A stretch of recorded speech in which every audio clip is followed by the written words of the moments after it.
Thank you, President Officer. First, I want to apologise to you and to Richard Leonard and the Chamber for my part in the secondary discussion earlier on. Also, I want to touch upon Fiona Hislop, with Kenny Gibson said earlier that this is Fiona Hislop's last debate. Fiona was one of the class of '99 and has certainly had a very distinguished service in the Scottish Parliament. And I want to thank her for everything that she has undertaken in her time in the Scottish Parliament. And she certainly, when she leaves Parliament, our Parliament will be, and the country will also be in a better place for having her as part of the parliamentary process. So thank you.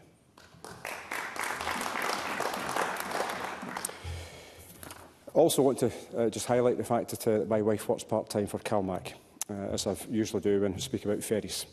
So yesterday's announcement by the Transport Secretary and the Deputy First Minister regarding the 4 new vessels to be built at Ferguson Marine, in addition to the purchase of Ardrossan Harbour, which my colleague Kenny Gibson touched upon earlier, was something he's lobbied consistently for over many years, helps actually shape today's debate.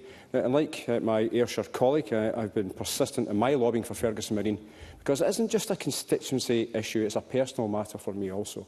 I've stated before, but this also is another opportunity to do so again in the Chamber, that when my father passed away, he was an employee of the yard, and the workforce were very supportive of our family.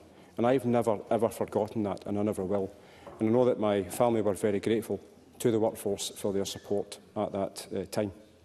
And my support for the yard goes back so long before I was elected, but also certainly during the Westminster election campaign of 2005, I was the SNP candidate for Inverclyde, and I started the campaign at that point to try to save the yard.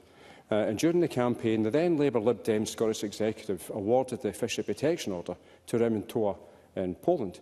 And the situation at the yard was so severe that the yard actually laid off 100 workers.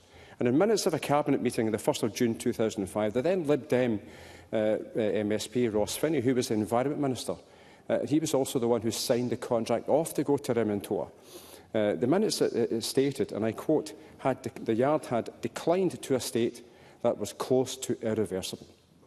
When politicians fail to acknowledge the challenges faced by the yard long before 2014, they do the workforce and also the yard an absolute disservice. Now, Ferguson's has lived more than 9 lives, and I dare say it's going to live many, many more. There will be many twists and turns in the Ferguson's journey. But if it does, that means the yard is still building ships and creating opportunities. And let's be no doubt, but for the actions of the SNP Scottish Government in 2014, but then also in 2019 when it was nationalised. And I didn't hear anyone support the nationalisation in their comments today. But when it was nationalised, if it wasn't nationalised, we would now have Newark Apartments sitting beside Newark Castle in Port Glasgow instead of a shipyard. The jobs would have gone, the opportunities would have gone, and all that would be remembered of a once proud tradition would be the Skelpies 100 metres away. But I never want the SNP Scottish Government to apologise for saving hundreds of highly skilled, quality jobs in Port Glasgow. And I will never, ever apologise for lobbying to save our yard and for lobbying to get work into our yard.